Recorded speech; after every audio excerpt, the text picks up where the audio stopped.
I've been wanting to make this video for quite some time, as a few years ago, the Indianapolis Colts, my team, made one of the most ridiculous coaching hires in NFL history. No, take that back. Football history.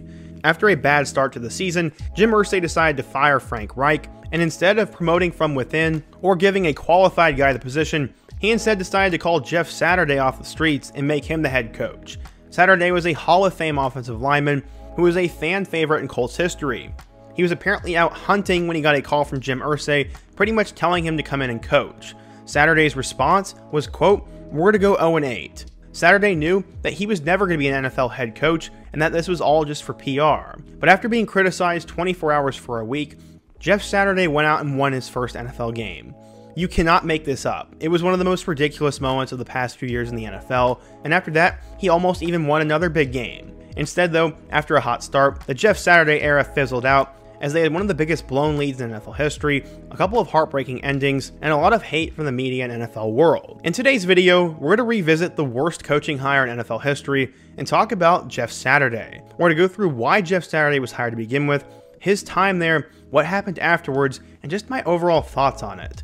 But before we get started, if you're a big fan of football, be sure to subscribe to the channel, leave a like if you want to support today's video, and let me know what player, team, topic, or situation I can cover next. Now let's get started and talk about Jeff Saturday.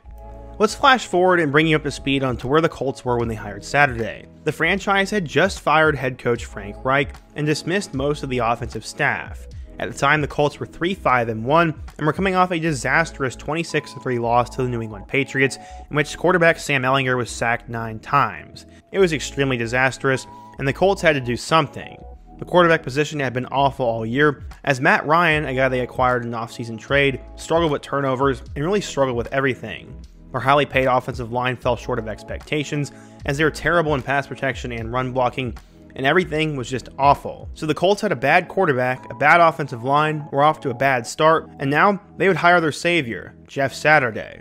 Going back in time, Saturday played at North Carolina, and after going undrafted, played 13 of his 14 NFL seasons in Indianapolis. He was Peyton Manning's center for most of his time with the Colts, including their victory over the Bears in the Super Bowl. Saturday, for some reason, was hired, and he had this to say about his conversation with Jim Irsay. He said, quote, "He said we're going to do this now and let's get this figured out. My wife looked at me and said, 'Are you crazy?' I had been hunting and I just got out of a field, and it was as surreal as it gets. I told him frankly, hey man, we'll go 0-8, just know that." But Jim Irsay had made up his mind, and it was as serious as a conversation as I've had with Jim. He was for real.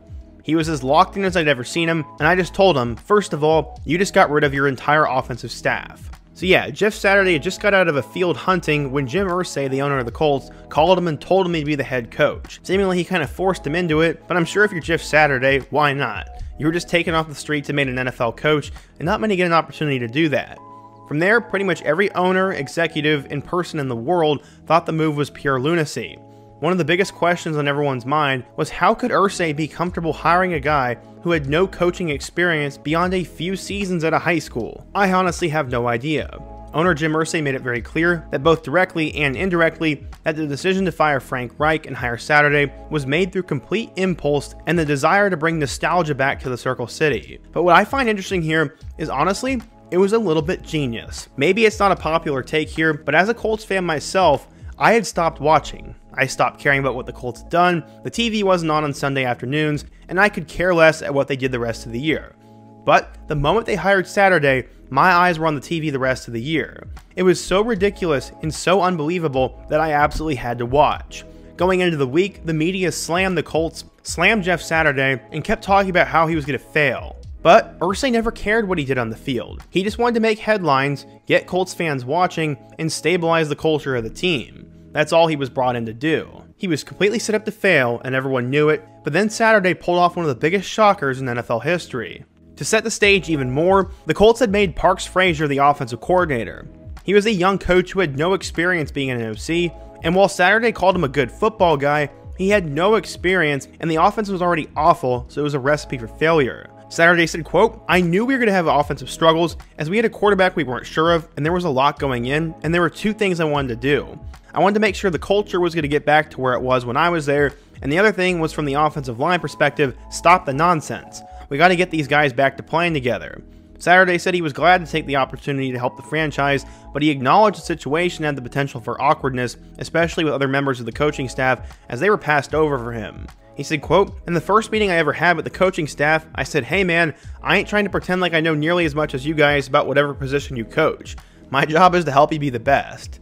Honestly, the more I read into this, it's just awesome. I find it so funny and it's just so ridiculous.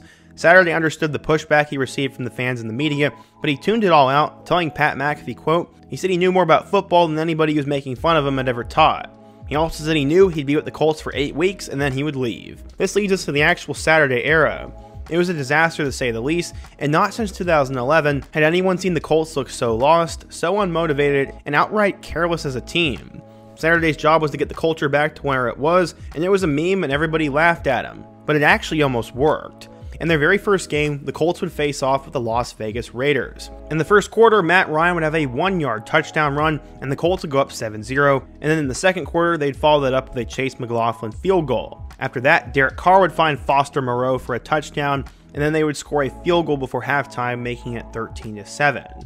Going into the second half, Josh Jacobs would have a touchdown, and Las Vegas would go up 14-13, and everyone expected they would now run away with it. Except just under a minute later, Jonathan Taylor would have a 66-yard touchdown, and the Colts would go up 19-14 and not get the 2-point conversion. In the fourth quarter, Devontae Adams would have a 48-yard touchdown, and they would go up 20-19 with 11 minutes to play. From there, the Colts would go down the field, and with 5 minutes remaining, Matt Ryan found Paris Campbell for a 35-yard touchdown, and they took the lead at 25-20. They ended up holding off the Raiders, and Jeff Saturday won his first NFL game. After the Colts were completely lost, and after everyone picked them apart for a week on end, Jeff Saturday had gotten a win. This was one of the most absurd moments I'd ever seen in football, and Dan Orlovsky on First Take said, quote, "You talk about an inexperienced, entitled, and embarrassing win for Jeff Saturday. Good for him. There was a lot of noise around him this past week." What's interesting though is the Jeff Saturday hype would not stop there. The following week, the Philadelphia Eagles would come to town, and they were one of the best teams in the NFL at 9-1. Jeff Saturday would get the team going, as they'd actually have a 10-3 lead going into halftime, and at one point were up 13-3. Sadly though, in the second half, Jalen Hurts would find Quez Watkins for a touchdown, and the lead was now 16-10 with just over a minute to go. After driving down the field, Jalen Hurts would run in for a touchdown, and the Eagles would take a 1-point lead, and the Colts could not get down the field and score, and Philadelphia won by 1 point. What's interesting though is the Colts literally almost won this game. From there though, things would kind of go into freefall mode, as they would then lose by a touchdown against the Pittsburgh Steelers, and then get blown out by the Cowboys 54-19. It's one of the worst losses in franchise history, and Saturday's hot start turned into a 1-3 record. After a bye week to prepare, they would play against Minnesota. This is actually a historic game in the NFL. The Vikings were a team that were 11-3 going into the game, and they were getting shut out 33-0 at halftime. The Colts had put on a clinic, and they were going to cruise to another win. Jeff Saturday had everything figured out, but then he didn't. Besides a field goal, the Colts surrendered 36 points in the second half and actually had to end up going to overtime. While they were in overtime, the Vikings would kick a field goal with 3 seconds to play, and the Colts lost, having the biggest blown lead in NFL history. The Vikings came back from 33-0 and won, and this was once again the epitome of the Jeff Saturday era. After that, they'd lose 20-3 against Los Angeles, blown out 38-10 against the New York Giants, and then they'd have one more fun finish against the Houston Texans. This was a divisional game against two of the worst teams in the NFL, and at halftime, it was 17-7 in favor of the Texans. In the second half, though, Zach Moss would have a touchdown, and the Colts would have a pick six, and then after a Moe Alley-Cox touchdown, they were up 28-24. After that, they'd had a field goal at 3 minutes left, before Jordan Akins would have a 28-yard touchdown with 50 seconds remaining. If the Texans lost this game, I think they were guaranteed the #1 overall draft pick, but instead, Lovie Smith, knowing he was going to get fired, decided to go for two and converted it. Akins had the game-winning catch, and the Texans won 32-31. The Texans ended up getting the second pick where they drafted Stroud, and Saturday had another embarrassing loss to his resume. After that one win against Las Vegas, the Colts would end up losing their next 7 games. In total, they had an awful year, and the Jeff Saturday experiment was a disaster. After that Vikings blown lead, Saturday said, quote, "I'll be deadly honest with you. We walked in at halftime, and I was like, boys, we're in trouble." According to Saturday's recollection, the Colts had a pass play that was wide open, but for some reason Matt Ryan didn't throw it, and then they gave up those 36 points, and they lost. On the season, the Colts ended up finishing 4-12-1, with his one win coming as his first game in that Raiders matchup.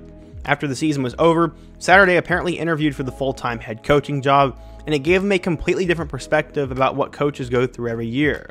He said it requires a certain type and personality, and he didn't want a 24-hour-a-day, hold-up-in-the-office kind of life. He also said he wasn't that obsessed with football, and while he was interested in the job, it'd only be under certain conditions, he told Pat McAfee. What's so ridiculous about this is not only was he not qualified to begin with, but then he went 1-7 after that. I don't know why he was ever interviewed, and I think this was just once again for PR. If Jim Irsay seriously had him on the short list for coaches for 2023, he might have to have the team taken away from him. But later on, Irsay would come out and say he never really expected Saturday to return in 2023, and that Saturday just did his job in 2022. He stabilized the franchise, got people talking about the Colts, and I guess just filled the headset. He was never expected to do anything. After that, the Colts decided to hire Shane Steichen, and they also went out and drafted Anthony Richardson, and the Colts showed a little bit of flash last year, but Richardson got hurt, and many are expecting him to take a major leap in year 2. It does sound crazy, but I think part of the credit must go to Saturday for this. Nobody wanted him to be the coach, and he knew he wasn't good enough to be the coach, but he still stepped in and did it despite all the backlash, and despite the pretty much near certain death sentence. He'll now probably never coach in the NFL again. He potentially hurt his legacy and will also be remembered for his brutal losses. But he did end up actually fixing the culture, got people like me watching again, and stabilized everything for Steichen to come in. People will forget Jeff Saturday in the long run, but this was truly one of the most ridiculous hires in football history. But what do you guys think? If you're a Colts or an NFL fan, what do you think of the Jeff Saturday hire? Can you think of a hire that was even worse than this? And what other video or topic should I do next? I don't do a ton of NFL content on the channel, but I would like to for this upcoming fall, so be sure to let me know down below, leave a like if you want to support today's video, subscribe if you're new, and check out all my other videos on the end screen. Hope to see you guys again soon. Until next time, peace.